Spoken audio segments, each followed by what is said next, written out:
Assalamualaikum semuanya. Bagaimana kabar kalian? Semoga selalu diberi kesehatan dan dimudahkan rezekinya oleh Allah. Amin ya robbal alamin.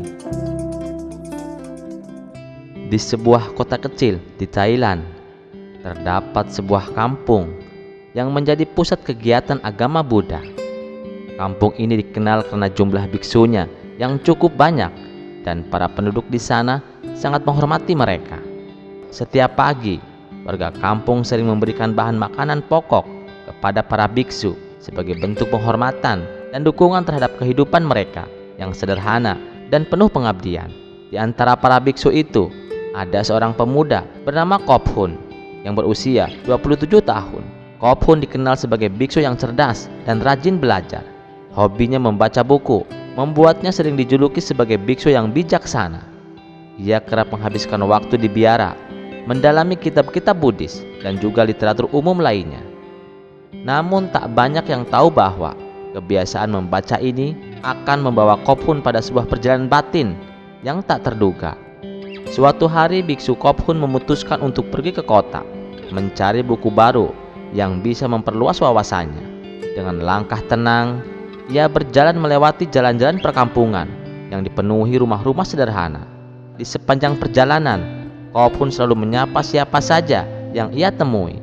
Dengan senyuman hangat, penduduk kampung yang sudah mengenal sosoknya membalas dengan hormat. Beberapa bahkan menyapa, "Semoga hari Anda diberkahi yang mulia."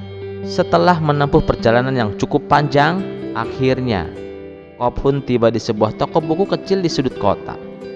Bangunan toko itu sederhana, namun rak-rak di dalamnya penuh dengan buku dari berbagai genre. Saat memasuki toko, Kophun disambut oleh pemiliknya, seorang pria muslim yang ramah bernama Abu Nawas. "Selamat datang biksu. Apa yang bisa saya bantu?" tanya Abu Nawas. Dengan senyum tulus, Kophun membalas sapaan itu dengan anggukan kecil. "Saya sedang mencari buku tentang sejarah dan filosofi. Apakah Anda memiliki rekomendasi?" Abu Nawas segera menunjukkan beberapa buku, termasuk buku-buku tentang sejarah dunia, agama, dan peradaban manusia. Salah satu buku yang menarik perhatian Kophun adalah sebuah buku yang berjudul Islam Jalan Hidup yang berada di rak paling atas. Ketertarikan itu membuatnya bertanya, "Apa isi buku ini?" Abu Nawas dengan senang hati menjelaskan, "Buku ini adalah pengantar untuk memahami Islam, agama yang saya anut. Di dalamnya dibahas tentang konsep ketuhanan, tujuan hidup, dan cara hidup yang penuh kedamaian." Meskipun awalnya Kophun hanya berniat mencari buku tentang sejarah dan filsafat, penjelasan Abu Nawas membuatnya penasaran.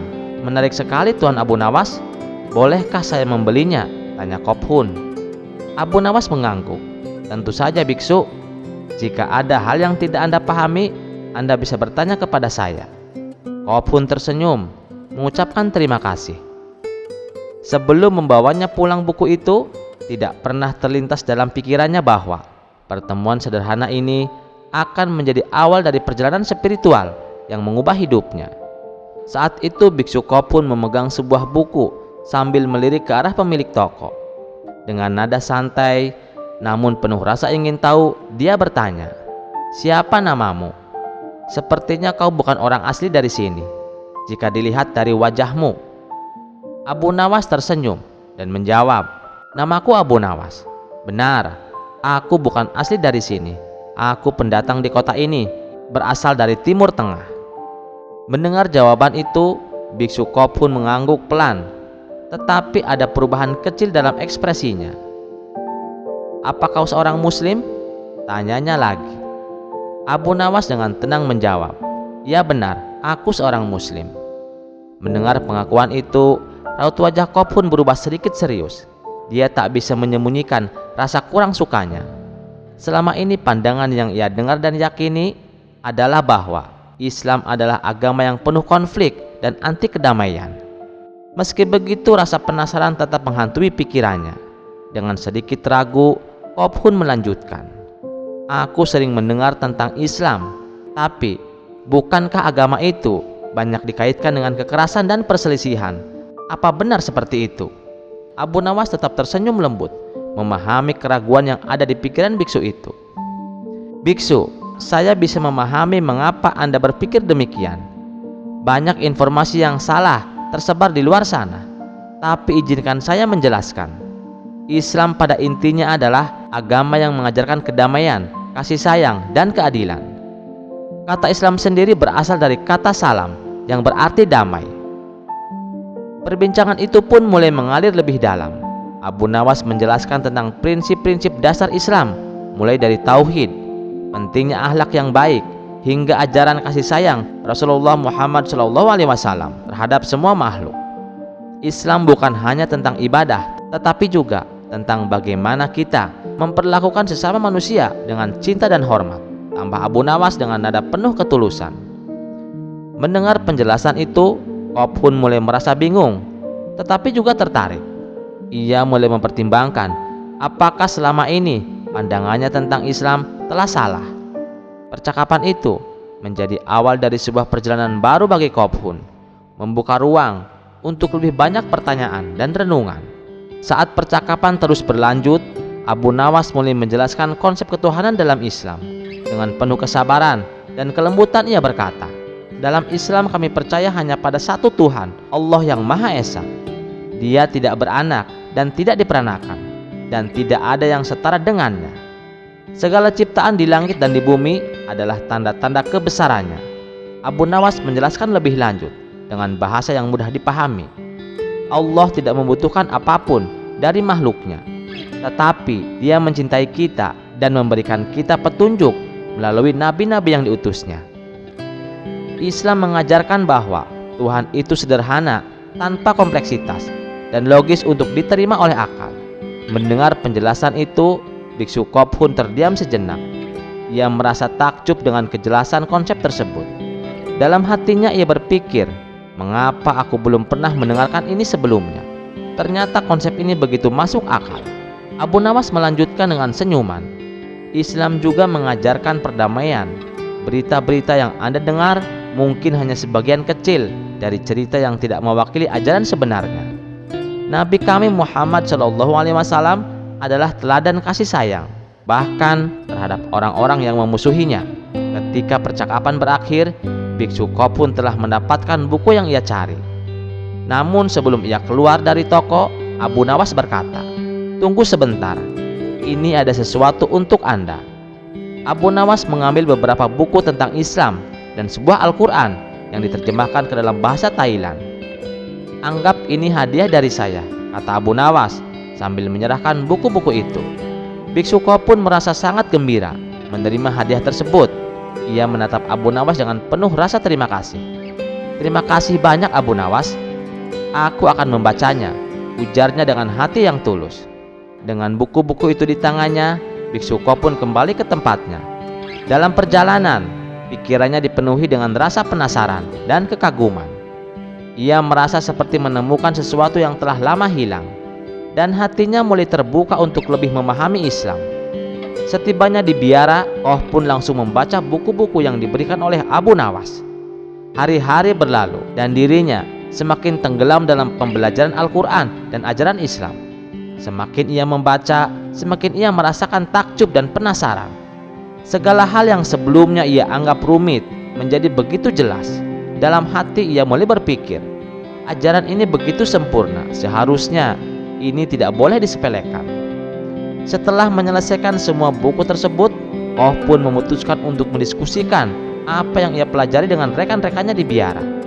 Dengan penuh semangat, ia berbagi tentang konsep Islam, keindahan Al-Quran, dan ajaran Nabi Muhammad SAW. Tak disangka banyak dari mereka yang setuju dengan pemahaman tersebut.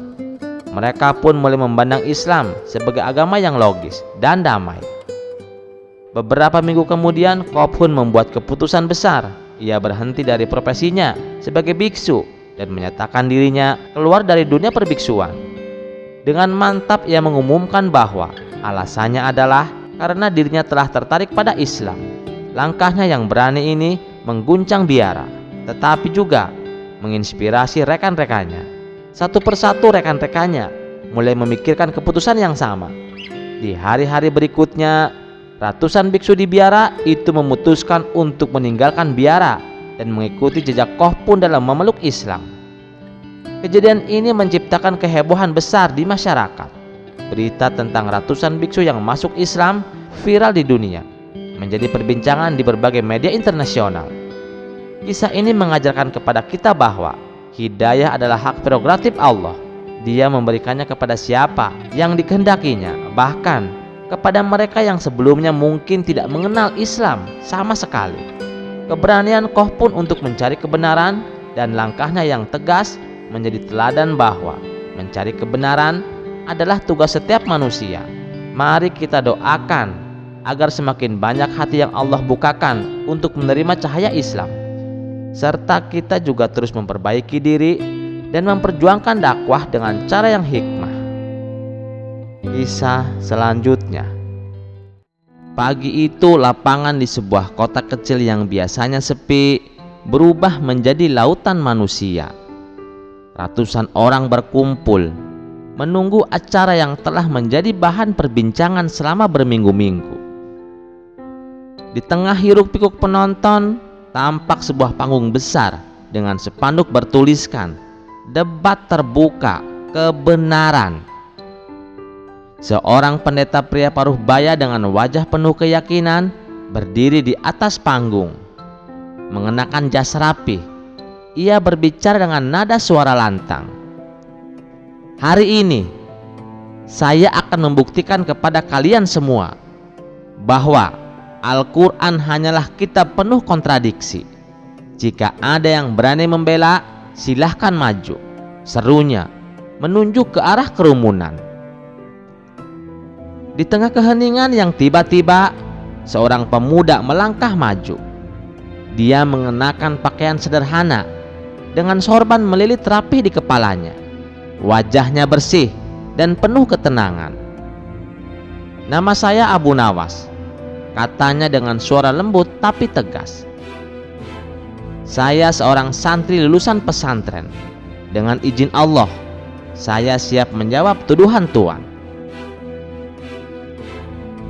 Sang pendeta menyipitkan mata, tersenyum sinis. "Kau anak muda, apa kau pikir bisa melawan argumenku? Aku telah mempelajari Al-Quran lebih lama dari usiamu," katanya penuh dengan ejekan. Abu Nawas tersenyum kecil. "Ilmu tidak diukur dari usia Tuan Pendeta. Yang penting adalah bagaimana kita memanfaatkannya. Jika Anda bersedia, mari kita mulai." Ketenangan Abu Nawas membuat suasana menjadi tenang. Penonton yang tadinya gaduh kini mulai hening. Sang pendeta melangkah maju dan berkata, "Kalian semua menjadi saksi. Siapa yang kalah dalam debat ini harus memeluk agama lawannya. Ini bukan sekedar adu argumen. Ini adalah soal keyakinan." Sorak-sorai menggema dari penonton pendukung pendeta. Sementara umat Islam hanya bisa berdoa dalam hati. Abu Nawas tanpa rasa gentar menatap lurus ke arah pendeta. "Baik Tuan Pendeta, namun mari kita berdiskusi dengan adab, tanpa caci maki atau merendahkan. Bukankah mencari kebenaran harus dilakukan dengan hati yang bersih?" jawab Abu Nawas. Suaranya tetap tenang. Sang pendeta tertawa kecil. "Baiklah anak muda, tapi jangan harap aku akan membiarkanmu menang dengan mudah. Bersiaplah untuk kalah Abu Nawas." Abu Nawas melangkah maju, mengambil tempat di tengah panggung. Dari wajahnya tidak tampak sedikit pun ketakutan. Dalam hatinya, ia berdoa kepada Allah untuk diberikan kekuatan dan petunjuk. Bagi Abu Nawas, ini bukan untuk membuktikan dirinya, melainkan membela kebenaran Islam. Angin pagi berhembus lembut, seolah menjadi saksi awalnya perjalanan panjang ini. Matahari mulai meninggi, menghangatkan suasana. Tetapi ketegangan di lapangan itu terasa begitu dingin. Semua mata kini tertuju pada dua sosok di atas panggung. "Baik," ujar Abu Nawas dengan nada rendah tapi penuh keyakinan. "Mari kita mulai." Babak pertama pun dimulai. Pendeta memulai perdebatan dengan langkah penuh percaya diri. Ia berdiri tegak di depan Abu Nawas, memandang Abu Nawas dengan sorot mata yang mencemooh. Suaranya lantang, menggema, memecah kerumunan. "Kalian semua di sini saksi. Mari kita mulai dengan pertanyaan sederhana. Wahai Abu Nawas, jelaskan pada kami semua, bagaimana mungkin sebuah kitab seperti Al-Quran yang kalian anggap sebagai wahyu justru mengajarkan perang dan pembunuhan? Di mana kasih yang diajarkan oleh Tuhanmu?" Penonton bergemuruh. Beberapa dari mereka bertepuk tangan mendukung pendeta. Sementara yang lain menatap Abu Nawas dengan cemas. Abu Nawas tidak segera menjawab. Ia menundukkan kepala sebentar, menarik nafas dalam, lalu berdoa dengan senyum lembut. "Tuan Pendeta," katanya dengan tenang tapi tegas, "izinkan saya menjelaskan.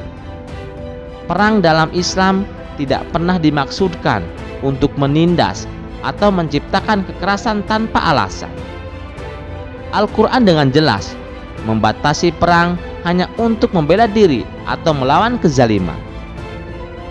Dalam Al-Quran surat Al-Baqarah ayat 190, Allah berfirman, "Dan perangilah di jalan Allah orang-orang yang memerangi kamu, tetapi jangan melampaui batas, karena sesungguhnya Allah tidak menyukai orang-orang yang melampaui batas." Suasana sejenak menjadi hening. Pendeta tampak terkejut, tetapi dengan cepat ia menutupi kegelisahannya dengan senyuman tipis. "Lalu bagaimana dengan ayat-ayat yang menyerukan pembunuhan terhadap kaum kafir? Apakah itu tidak menunjukkan bahwa agamamu adalah agama kekerasan?" tanyanya dengan nada mengejek. Abu Nawas tetap tenang. Ia menjawab dengan keyakinan, "Ayat-ayat itu harus dilihat dalam konteksnya, Tuan Pendeta. Ketika umat Islam pada masa Nabi Muhammad diserang, mereka diberikan izin untuk membela diri. Namun bahkan dalam situasi perang, Islam mengajarkan belas kasih. Nabi melarang membunuh wanita, anak-anak, orang tua, bahkan merusak tanaman. Ini menunjukkan bahwa perang dalam Islam adalah tindakan yang sangat terkontrol dan hanya sebagai jalan terakhir." Sang pendeta tampak kesal dengan jawaban itu, tetapi ia tidak menyerah. Dengan nada lebih keras, ia berkata, "Baiklah kalau begitu, katakan padaku, bagaimana mungkin Nabi kalian menikahi banyak wanita? Bukankah itu menunjukkan ketidakmoralannya?" Penonton Kristen bersorak, sementara umat Islam yang hadir mulai gelisah. Namun Abu Nawas tetap tenang, menatap sang pendeta dengan penuh kesabaran. "Tuan Pendeta, izinkan saya menjawab. Pernikahan Nabi Muhammad bukanlah tindakan yang didasarkan pada hawa nafsu." Jawaban itu membuat pendeta kesal. Ia mencoba menyerang lagi. "Kalau begitu, bagaimana dengan pernikahan Nabi Muhammad yang begitu banyak? Bukankah itu menunjukkan sifat serakah?" Abu Nawas tersenyum lembut. "Sebagian besar pernikahan Nabi adalah untuk melindungi janda dan yatim yang hidup dalam penderitaan atau untuk menyatukan suku-suku yang bertikai. Semua dilakukan demi maslahat umat, bukan untuk kepentingan pribadi." Penonton kembali terdiam. Sang pendeta mencoba celah lain. "Kalau begitu, bagaimana mungkin kitab kalian mengklaim sebagai wahyu terakhir, sedangkan banyak hal yang tidak masuk akal di dalamnya? Misalnya, klaim bahwa Al-Quran mencakup segala ilmu. Padahal, kitab ini tidak menyebutkan apa-apa tentang ilmu pengetahuan modern." Abu Nawas tersenyum kecil. "Izinkan saya menjawab dengan satu contoh, Tuan Pendeta. Dalam Al-Quran surat Al-Anbiya ayat 30, Allah berfirman, "Dan apakah orang-orang kafir tidak mengetahui bahwa langit dan bumi keduanya dahulunya menyatu, kemudian kami pisahkan antara keduanya, dan kami jadikan segala sesuatu yang hidup berasal dari air. Maka mengapa mereka tidak beriman?" Bukankah ini selaras dengan teori Big Bang, Tuan Pendeta? Ayat ini diungkapkan 1400 tahun yang lalu, jauh sebelum manusia menemukan ilmu tersebut. Apakah ini bukan bukti bahwa Al-Quran adalah wahyu Tuhan yang maha mengetahui? Kerumunan mulai berbisik. Beberapa orang tampak terpana oleh jawaban Abu Nawas. Sementara sang pendeta terlihat semakin tidak tenang. Ia menggeretkan giginya dan berkata, "Kau pikir itu sudah membuktikan bahwa agamamu benar, Abu Nawas? Lalu bagaimana dengan konsep Tuhanmu yang tidak tampak?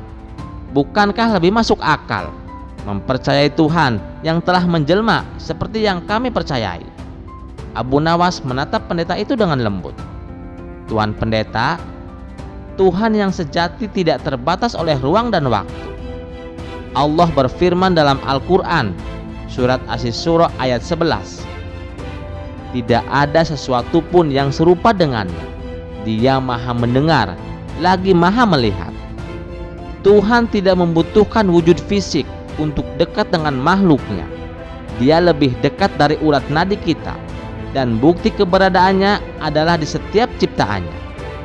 Jawaban itu membuat pendeta terdiam sejenak, tetapi ia masih berusaha mempertahankan wibawanya. Ia melirik penonton yang mulai kehilangan antusiasme terhadap argumen-argumennya. Abu Nawas di sisi lain tetap berdiri dengan tenang, membiarkan keheningan menjadi saksi kekuatan kebenaran. Hari mulai beranjak siang. Matahari kini berada tepat di atas kepala. Tetapi suasana di lapangan itu terasa semakin dingin, seperti menunggu ledakan besar berikutnya. "Tuan Pendeta," ujar Abu Nawas dengan sopan, "mungkin ini waktu yang tepat untuk kita istirahat sejenak. Saya harus menunaikan kewajiban saya kepada Allah, yaitu sholat zuhur. Setelah itu, kita lanjutkan diskusi ini." Sang pendeta menyipitkan matanya, seolah melihat celah untuk menyerang Abu Nawas. Ia tertawa kecil dan berkata kepada Abu Nawas, "Apakah kau takut? Kau hendak menggunakan sholat sebagai alasan untuk melarikan diri?" Abu Nawas tersenyum tipis. "Tidak, Tuan Pendeta, saya tidak takut kepada manusia. Namun, sholat adalah bentuk penghambaan kami kepada Allah. Ia memberikan ketenangan, kekuatan, dan petunjuk dalam setiap langkah kami. Izinkan saya melaksanakan kewajiban ini, dan saya akan kembali dengan pikiran yang lebih segar." Abu Nawas turun dari panggung, meninggalkan pendeta yang tersenyum sinis. Namun penonton mulai melihat sesuatu yang berbeda.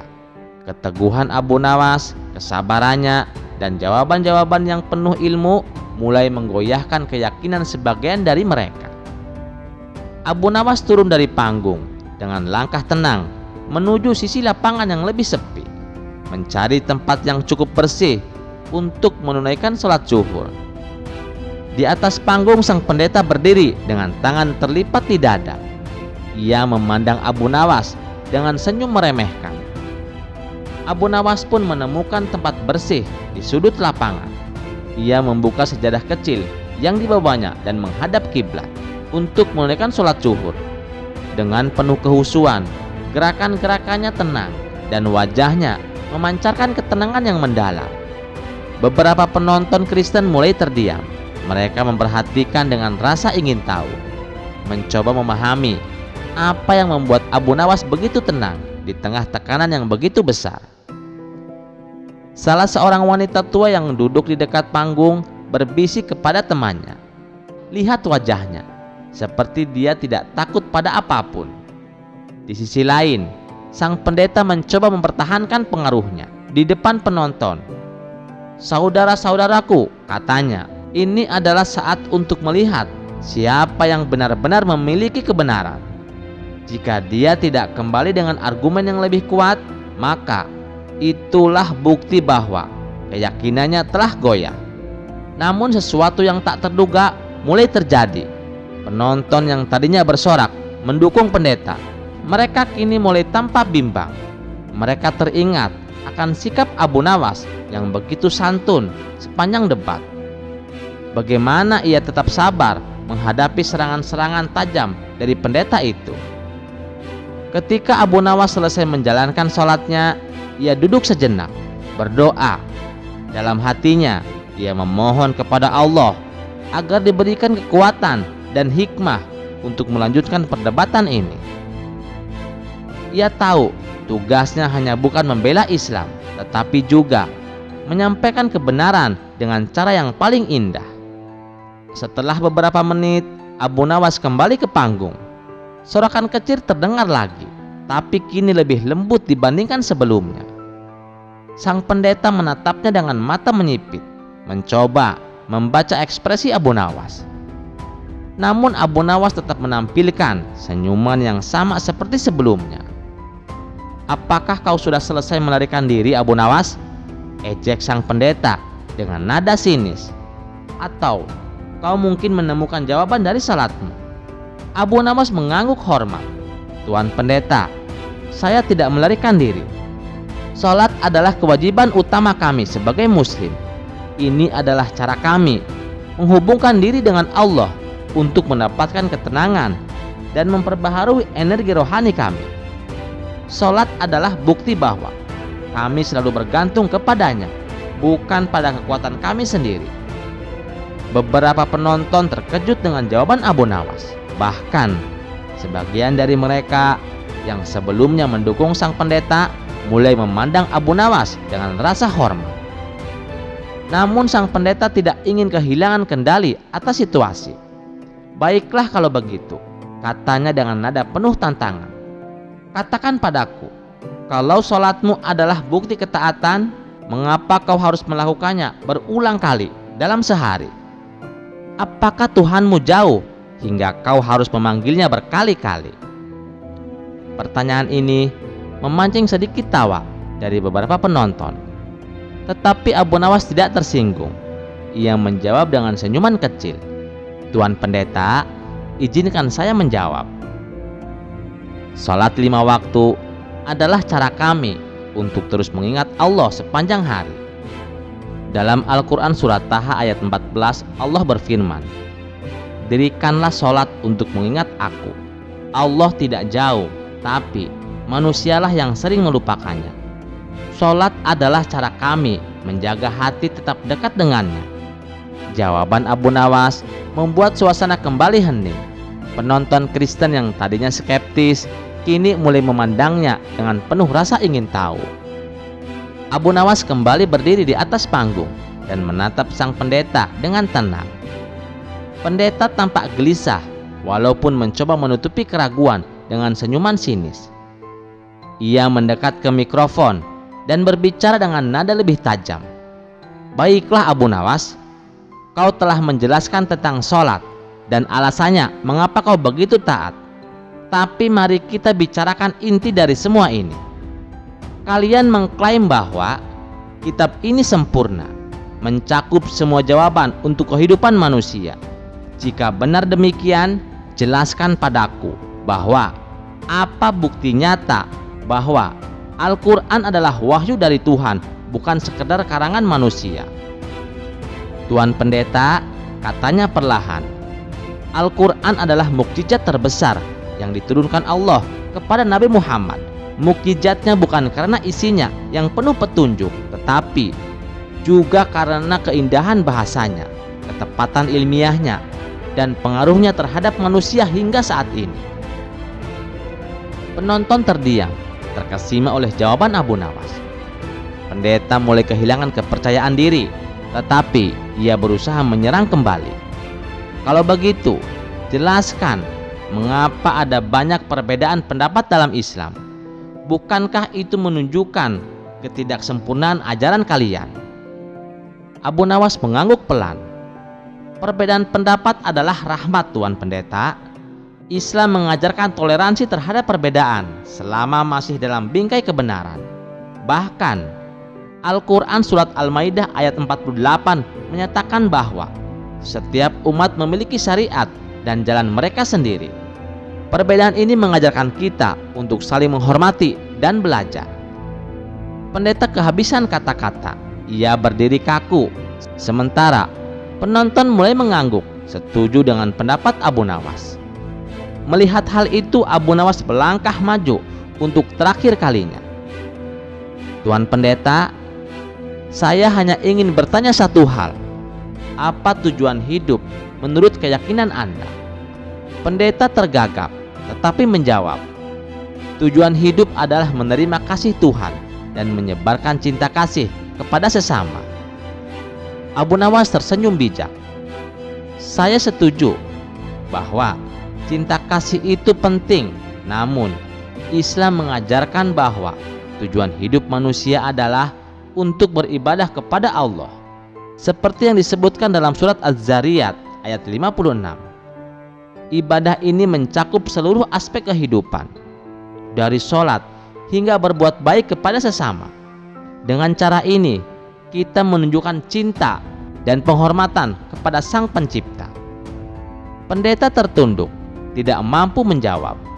Penonton yang tadinya mendukungnya kini mulai berbisik, membicarakan kebenaran argumen Abu Nawas. Akhirnya, Abu Nawas menatap pendeta dan berkata, Tuan Pendeta, saya di sini tidak untuk memenangkan perdebatan. Saya hanya ingin menyampaikan kebenaran. Jika argumen saya masuk akal, maka itu bukan karena saya, tetapi karena Allah yang menurunkan kebenaran ini. Malam itu menjadi saksi, bukan hanya dari kemenangan argumen, tetapi dari kekuatan kebenaran yang menyentuh hati. Banyak penonton yang hadir malam itu akhirnya mengakui keindahan dan kebenaran Islam. Keteguhan Abu Nawas, pemuda sederhana lulusan pesantren, telah menjadi jalan bagi banyak orang untuk menemukan cahaya kebenaran. Sekian dulu perjumpaan kita kali ini. Sampai jumpa di kisah selanjutnya. Terima kasih yang sudah setia menonton channel ini. Wassalamualaikum warahmatullahi wabarakatuh.